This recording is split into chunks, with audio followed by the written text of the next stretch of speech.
불량한 자전거 여행. 이상한 일이었다. 꼭 하루살이가 된 기분이 들었다. 잠을 자고 나면 어제 일이 잘 기억나지 않았다. 오늘 하루 달릴 일만 걱정이 됐다. 내일 일은 걱정되지 않았다. 지나간 길은 금세 잊혔고 밥 먹을 때까지 얼마나 남았나만 생각했다. 날이 갈수록 온몸이 뻐근해졌다. 아침이면 다들 관절이 녹슨 로봇처럼 움직였다. 잘 들어보면 삐걱삐걱 소리가 날 것 같았다. 이틀 동안 달려 안동을 지나고 단양을 지났다. 쉬는 시간에 정신이 들면 아름다운 경치가 보였지만 자전거를 타기만 하면 경치 따위는 눈에 들어오지 않았다. 지긋지긋한 언덕과 산들만 우리 앞을 가로막았다. 점점 산들이 많아지고 높아졌다. 우리나라 70%가 산이라는 걸 믿을 수 없었다. 90%는 되는 것 같았다. 왜 이런 코스를 짰느냐고 사람들이 삼촌을 원망하자 삼촌이 지도를 펼쳐 보였다. 다음 주에 16회 순례가 시작됩니다. 서울, 천안, 김제, 광주, 목포, 제주도 찍고 완도, 순천, 진주, 부산을 달리는데 코스 3분의 2가 여러분이 바라던 평지 길입니다. 지평선이 보이는 김제 만경 평야를 달려보세요. 지금 신청 받습니다. 사흘 남은 것도 못 견디겠는데 또 한 번 순례를 하라니 너무 잔인했다.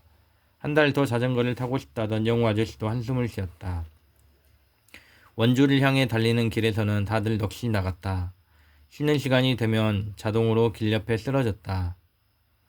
길바닥이 아스팔트거나 흙이거나 상관없었다. 삼촌이 간식을 가져다 줘도 다들 먹기만 할 뿐 말이 없었다. 나도 마찬가지였다.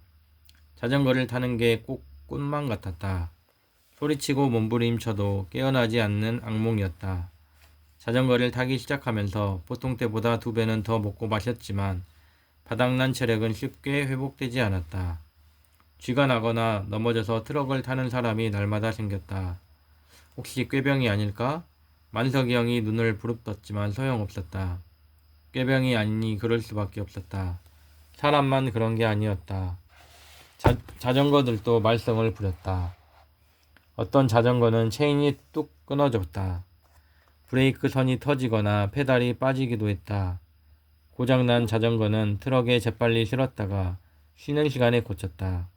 삼촌과 만석이 형은 쉬는 시간이 되어도 쉬지를 못했다. 둘 다 자전거 고치기 선수였다. 구멍난 타이어 떼우는 건 10분도 안 걸렸다. 삼촌과 만석이 형 목소리가 점점 높아졌다. 정신 차려! 긴장 풀어지면 사고 난다. 만석이 형 목이 쉬었다. 한시도 고함치지 않고 넘어간 적이 없으니 당연했다. 마음은 긴장하고 싶었지만 몸은 달랐다. 깜짝 놀라 정신 차려 보면 아무 생각 없이 페달을 밟고 있을 때가 있었다. 느낌이 좋지 않았다. 원주를 앞두고 고갯길을 올라갈 때였다. 지은이 누나가 소리를 질렀다. 언니! 언니! 대열을 빠져나온 희정이 누나 자전거가 조금씩 옆으로 기울었다. 뒤따르던 은영이 누나가 비명을 질렀다. 시간이 멎어 버린 것처럼 자전거가 천천히 넘어졌다. 희정이 누나는 넘어지면서도 페달을 굴렀다. 핸들도 두 손으로 꼭 쥐고 있었다. 털썩. 넘어진 자전거 뒷바퀴가 핑그르르 돌았다. 자전거 대열은 엉망이 되었다. 다들 자전거를 세우고 희정이 누나 옆으로 몰려들었다. 삼촌이 트럭에서 내려 달려왔다.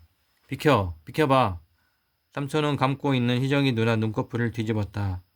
핏줄선 하얀 눈자위가 징그러웠다. 삼촌이 길을 희정이 누나 코 가까이 대고 숨소리를 확인하더니 등을 돌려 갖다 댔다. 누나들이 희정이 누나를 삼촌 등에 올렸다. 삼촌이 희정이 누나를 차에 태우더니 나를 불렀다. 호진아 타! 만석아! 병원에서 전화할 테니까 계속 진행해. 만석이 형과 문환이 형이 주인 잃은 자전거를 급하게 트럭에 실었다. 삼촌이 비상 깜빡이와 에어컨을 켜더니 트럭을 출발시켰다. 나는 삼촌이 시키는 대로 희정이 누나 신발을 벗기고 손을 주물러 주었다. 희정이 누나는 눈을 뜨지 못하고 숨을 거칠게 몰아쉬었다. 삼촌은 병원까지 급하게 차를 몰았다.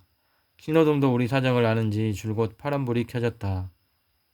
희정이 누나를 응급실 침대에 눕히자 의사와 간호사가 달려왔다.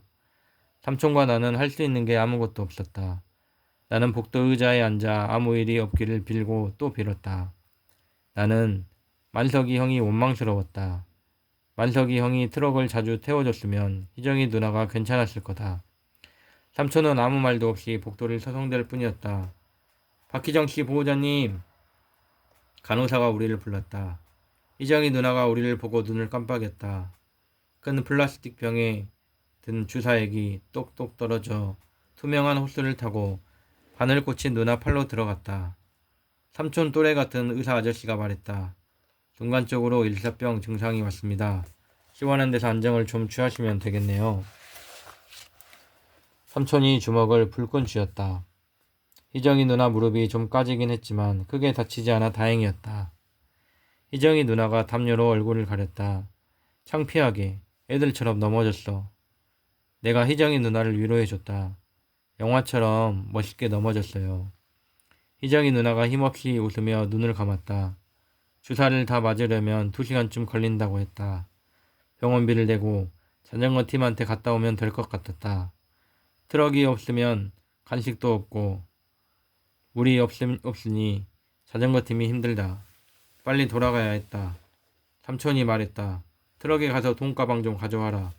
열쇠 줘. 삼촌이 주머니를 뒤적이다가 머리를 극적였다.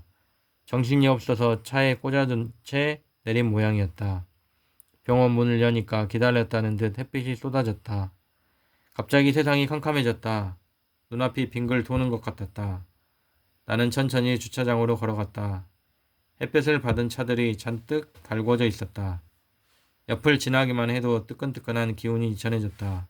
그런데 우리 차가 없었다.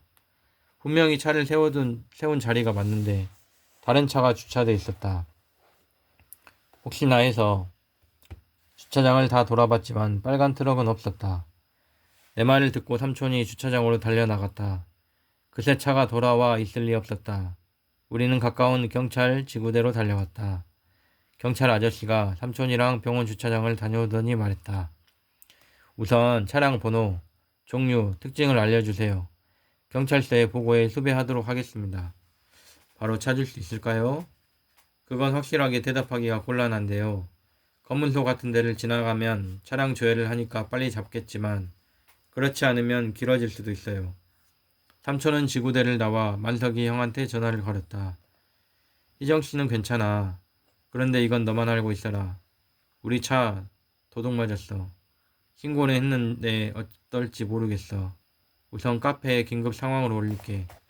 저녁까지 못 찾으면 본부에 구조 요청을 할 테니까 너무 걱정하지 마. 우선 네 돈으로 음료수하고 간식 해결해. 알았지? 트럭이 없으면 먹지도 자지도 못한다. 어떻게 해야 될지 답답하기만 했다. 삼촌이 내 등을 툭 쳤다. PC방 가자. 왜? 할 일이 있어. 삼촌은 PC방 의자에 앉자마자 인터넷 카페를 몇 개 찾았다. 출퇴근을 자전거로 하는 사람들, 여행하는 자전거 친구, 자전거로 지구를 살리는 사람들, 여우들이 타는 자전거, 하늘 자전거 등 모두 자전거 카페였다. 삼촌은 카페마다 긴급 안내를 띄웠다. 안녕하세요. 여행하는 자전거 친구, 여자친구.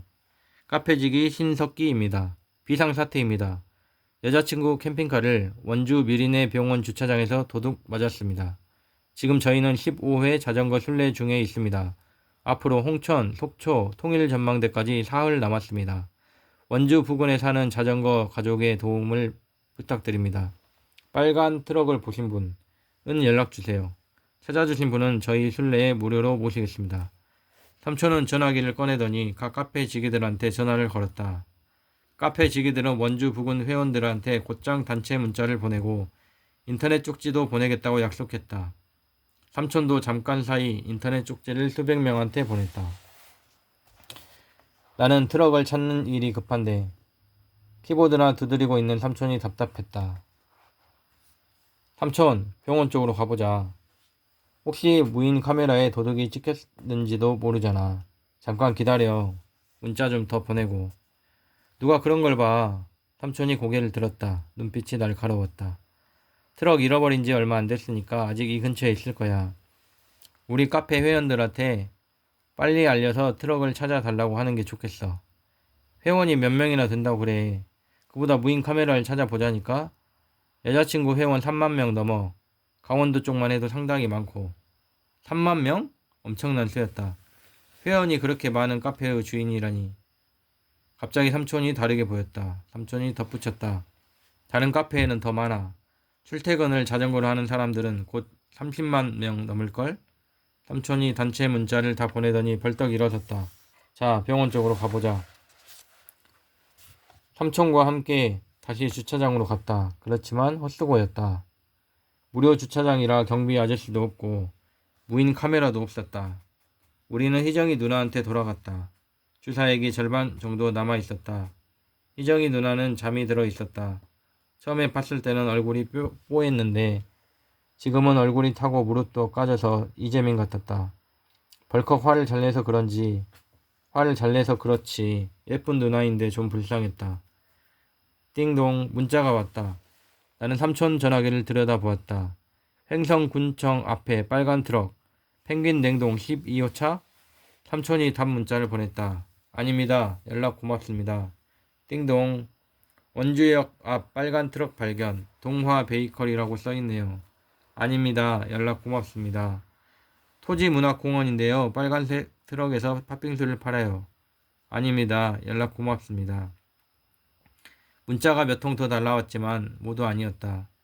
문자들 사이사이 전화도 왔다. 문자 보내랴 전화 받으랴 삼촌 손이 바빴다. 만석이 형이 전화를 했다.